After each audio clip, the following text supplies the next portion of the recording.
स्वागत है आपका अपने YouTube चैनल फार्मेसी ज्ञान पर। आपको डिप्लोमा इन फार्मेसी में अच्छे नंबरों से पास करवाना मेरे जीवन का लक्ष्य है और इसके लिए मैं हमेशा रोज मोस्ट इम्पॉर्टेंट क्वेश्चंस और चैप्टर के जो इम्पोर्टेंट टर्म्स है उसको एक्सप्लेन करता हूं ताकि आपको फार्मेसी एग्जाम पास होने में कोई दिक्कत ना हो। इसी कड़ी में सोशल फार्मेसी में चैप्टर 3 का आज एक महत्वपूर्ण टॉपिक है जो कि मैक्रो न्यूट्रिशंस और माइक्रो न्यूट्रिशंस के बारे में है। इसीलिए आप सभी से अनुरोध है कि इस पूरा वीडियो को जरूर देखें और साथ ही साथ आपको किसी तरह की दिक्कत होती है तो कमेंट बॉक्स में अपने सुझाव जरूर दें, अपने क्वेश्चन जरूर पूछें और आपके जो भी आर्गुमेंट है वो कमेंट बॉक्स में जरूर रखें ताकि मैं आपके उन आर्गुमेंट्स को, उन शिकायतों को या उन सुझावों को जवाब दे सकूं और आने वाले वीडियो में उसे शामिल कर सकूं ताकि कैसे आप और अच्छे से समझ पाएं। तो चलिए शुरुआत करते हैं आज मैक्रो न्यूट्रिशंस और माइक्रो न्यूट्रिशंस के बारे में। तो ये topic social pharmacy diploma in pharmacy first year का है। सबसे पहले ये जान लीजिए कि मैक्रो न्यूट्रिशंस और माइक्रो न्यूट्रिशंस होते क्या हैं। मैक्रो का मतलब होता है ज़्यादा, यानी ज़्यादा मात्रा में, यानी कि ऐसे न्यूट्रिशंस जिनकी हमारे शरीर में ज़्यादा मात्रा में ज़रूरत हो उसे मैक्रो न्यूट्रिशंस कहते हैं। और ऐसे मिनरल्स या जो भी पदार्थ जिनकी मात्रा हमारे शरीर को कम चाहिए, यानी बहुत ही कम मात्रा में वो हमें चाहिए, उसे माइक्रो न्यूट्रिशंस कहते हैं। एक हेल्दी डाइट में सभी तरह के मैक्रो न्यूट्रिशंस और माइक्रो न्यूट्रिशंस होने चाहिए क्योंकि ये हमें बहुत सारे हेल्थ प्रॉब्लम से बचाते हैं। तो कुल मिलाकर 7 मेजर क्लासेस हैं न्यूट्रिशंस के, जिनमें सबसे पहले आपको carbohydrate, protein, vitamin, fats, minerals, fibres and water, इन सभी के बारे में एग्जाम में क्वेश्चन पूछा जाता है और ये टॉपिक बहुत बार एग्जाम में आ चुका है। अब एग्ज़ाम में पूछा जाता है कि मेजर फंक्शन न्यूट्रिशन का क्या है, तो आप इस तरह से चार्ट बना करके ये समझा सकते हैं एग्जामिनर को कि आपको नॉलेज है मेजर फंक्शन ऑफ न्यूट्रिशन के बारे में। तो पहला है एनर्जी प्रदान करना, दूसरा है प्रोमोट ग्रोथ एंड डेवलपमेंट यानी वृद्धि और विकास को बढ़ावा देना, और तीसरा है रेगुलेट बॉडी फंक्शन यानी बॉडी के फंक्शन को नियंत्रित करना। तो जो एनर्जी देते हैं उनमें कार्बोहाइड्रेट, प्रोटीन, लिपिड्स आते हैं। दूसरे नंबर पे है प्रोमोट ग्रोथ एंड डेवलपमेंट यानी वृद्धि और विकास को बढ़ावा देने के लिए, इसमें प्रोटीन, लिपिड, विटामिन, खनिज पदार्थ और जल आते हैं। और तीसरा जो शरीर को कार्य को विनियमित करता है यानी रेगुलेट द बॉडी फंक्शन, इसमें प्रोटीन, लिपिड, विटामिन, खनिज पदार्थ और जल आते हैं। अब एग्जाम में इन सभी के बारे में थोड़ा थोड़ा लिखने आता है। तो कार्बोहाइड्रेट के बारे में आपको इस तरह से लिख देना है कि कार्बोहाइड्रेट ऊर्जा का स्रोत है तथा कार्बन, हाइड्रोजन और ऑक्सीजन के साथ ये मिले हुए होते हैं। और आपको ये बताना है कि कैलोरी की जो मात्रा होती है वो उम्र, लिंग और आकार, स्वास्थ्य एवं शारीरिक गतिविधि पर निर्भर करती है। महिलाओं की आयु जिनकी 19 से 22 साल है उन्हें 1500 से 2500 किलो कैलोरी प्रतिदिन आवश्यक होती है। वहीं पुरुष जिनकी आयु 19 से 22 वर्ष है उन्हें 1500 से 2500 कैलोरी प्रतिदिन की आवश्यकता होती है। अब बात करते हैं कि कार्बोहाइड्रेट की जो प्रकार हैं वो 2 प्रकार के हैं। पहला है स्टार्च और दूसरा है चीनी।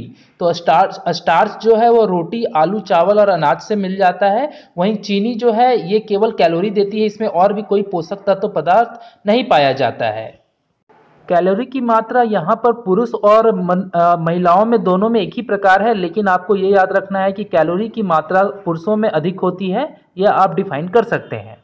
दूसरा है प्रोटीन। प्रोटीन शरीर की वृद्धि, मरम्मत और उपचार के लिए बहुत ही जरूरी है और लगभग 20 से विभिन्न प्रकार के प्रोटीनों में कार्बन, हाइड्रोजन, ऑक्सीजन, नाइट्रोजन एवं सल्फर के अणु होते हैं। मांस और मसूर की दाल, मछली, अंडे तथा अखरोट प्रोटीन के बहुत अच्छे स्रोत हैं। प्रोटीन के अणु एमिनो अम्ल से बने होते हैं। एक हेल्दी मनुष्य में 9 आवश्यक एमिनो एसिड को मिलाकर के प्रोटीन लिया जाता है। ये 9 प्रोटीन इस प्रकार हैं: histidine, isoleucine, leucine, lysine, methionine या इसे सिस्टीन कहा जाता है, फेनिलैलिन, थ्रियोनिन, 8वां ट्रिप्टोफैन तथा 9वां वेलिन। उसके बाद बारी आती है फैट की। फैट इसे हिंदी में वसा कहा जाता है, ऊर्जा प्रदान करते हैं तथा इसमें वसा घुलनशील विटामिन होते हैं। ये सर्दी से शरीर को बचाते हैं और साथ ही साथ वसीय अम्ल मानव स्वास्थ्य के लिए आवश्यक है जो इनमें पाया जाता है। ह्यूमन बॉडी में कार्बोहाइड्रेट से जो वसा है उसको सिंथेसाइज कर लिया जाता है, परंतु 3 इंपॉर्टेंट जो वसीय अम्ल हैं जिसमें कि लिक्लोनिक अम्ल, लिनोलेनिक अम्ल और एरोकिडोनिक अम्ल को संश्लेषित नहीं किया जा सकता। वसा के 5 प्रकार हैं, ये भी एग्जाम में पूछता है। तो पहला है सैचुरेटेड फैट, दूसरा है मोनोसैचुरेटेड फैट, तीसरा है पॉलीसैचुरेटेड फैट, चौथा है ट्रांस फैट और 5वां है ओमेगा 3 फैट। उसके बाद बारी आती है विटामिन की। विटामिन ऐसे कार्बनिक पदार्थ होते हैं जो सेल्स यानी कोशिकाओं की नॉर्मल स्ट्रक्चर यानी उनकी सामान्य संरचना तथा कार्य को बनाए रखते हैं। चूंकि इनमें मानव शरीर के द्वारा निर्मित नहीं किया जा सकता, इसलिए इसे बाह्य स्रोतों से ह्यूमन के जो डाइट है यानी मानव आहार है उसमें शामिल किया जाता है। विटामिन अधिकतर हमें एनिमल से प्राप्त होते हैं, इसीलिए इन्हें पेड़ पौधे या खाद्य पदार्थ के घटक के रूप में निवेश नहीं किया जा सकता। तो विटामिन दो प्रकार के होते हैं, पहला जो फैट में सॉल्युबल है यानी वसा में घुलनशील विटामिन, और दूसरा जल में घुलनशील विटामिन यानी वाटर सॉल्युबल। तो वसा में जो विटामिन घुलनशील है उसमें है ए, डी, ई एवं के, ये एग्जाम में पूछा जाता है। और जो वाटर में सॉल्युबल है वो उसमें है विटामिन सी एवं विटामिन बी, यानी बी ग्रुप का जितना विटामिन है, और विटामिन सी वो वाटर सॉल्युबल है यानी जल में घुलनशील होते हैं। उसके बाद आते हैं मिनरल्स यानी कि खनिज पदार्थ। हमारे बॉडी को बहुत सारे ऐसे वर्क है जिनमें हमें मिनरल्स यानी खनिज की आवश्यकता होती है। Calcium, magnesium, potassium, sodium, phosphorus जो है ये अधिक मात्रा में हमारे शरीर के लिए आवश्यक है, जबकि iodine, iron, zinc, fluoride, selenium जो है ये कम मात्रा में हमारे शरीर के लिए जरूरी होते हैं। कैल्शियम की जरूरत रक्त के थक्के जमने और मांसपेशियों के संकुचन में बहुत ही महत्वपूर्ण भूमिका निभाते हैं। वहीं मैग्नीशियम जो है वो प्रोटीन, हड्डियों और वसीय अम्ल और कोशिकाओं के गठन के लिए बहुत ज़्यादा इंपॉर्टेंट है। और ये विटामिन बी संक्रमण, मांसपेशियों के शिथिल एवं रक्त के थक्के जमने के लिए भी आवश्यक है। वहीं सोडियम हमारे शरीर में इलेक्ट्रोलाइट के बैलेंस को बना करके रखता है, और ये मछली, अंडे, दूध, कृत्रिम रूप से समृद्ध रोटी एवं नमक में सोडियम पाया जाता है। वहीं पोटेशियम की बात की जाए तो पोटेशियम जो है वो गुर्दे की उचित कार्य प्रणाली के लिए आवश्यक है, और ये शरीर को पोटेशियम की कमी की आवश्यकताओं को पूरा करता है। ये केला, अंगूर, सेम, दूध, सब्जियां, सूखा बादाम आदि में पाए जाते हैं। वहीं फास्फोरस की भी अपनी जरूरत है। ये कैल्शियम, विटामिन डी के साथ दांतों और हड्डियों को सख्त करने तथा शरीर में तरल पदार्थों की निरंतर संरचना को बनाए रखने में सहायता करता है। ये दुग्ध उत्पाद और मछली, मांस, दालें, अखरोट और अनाज में फास्फोरस पाया जाता है।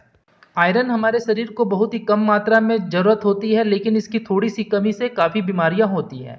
आयरन जो है ये ऑक्सीजन की आपूर्ति हमारे शरीर में करता है। ये मांस, हरे पत्ती की सब्जियां, फोर्टिलाइट ब्रेकफास्ट, यकृत, मछली आयरन के प्रमुख स्रोत हैं, और ये साइटोक्रोम्स, मायोग्लोबिन और हीमोग्लोबिन में विद्यमान होता है।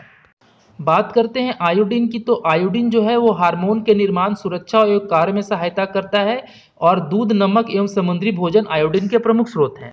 नेक्स्ट है हमारा फाइबर। फाइबर बॉयल मूवमेंट में बहुत ज़्यादा उपयोगी है, यानी कि जो वेस्ट पदार्थ निकाला जाता है वो लैट्रिन के द्वारा, उसमें बॉयल मूवमेंट होना बहुत ज़रूरी है।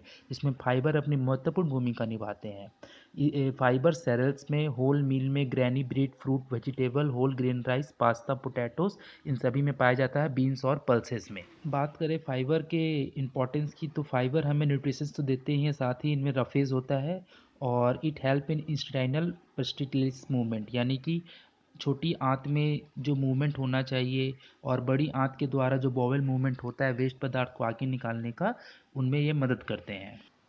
फाइबर स्टूल के साइज और वेट को इंक्रीज करते हैं, जिससे कि स्टूल बल्की हो जाता है और वो आसानी से हमारे शरीर से बाहर आ जाता है। और अंत में वाटर के इम्पोर्टेंस बहुत ज़्यादा इंपॉर्टेंट है, एग्जाम में बहुत बार पूछा जा चुका है। लाइक, शेयर, कमेंट करना ना भूलें। मिलते हैं नेक्स्ट वीडियो में। Bye bye.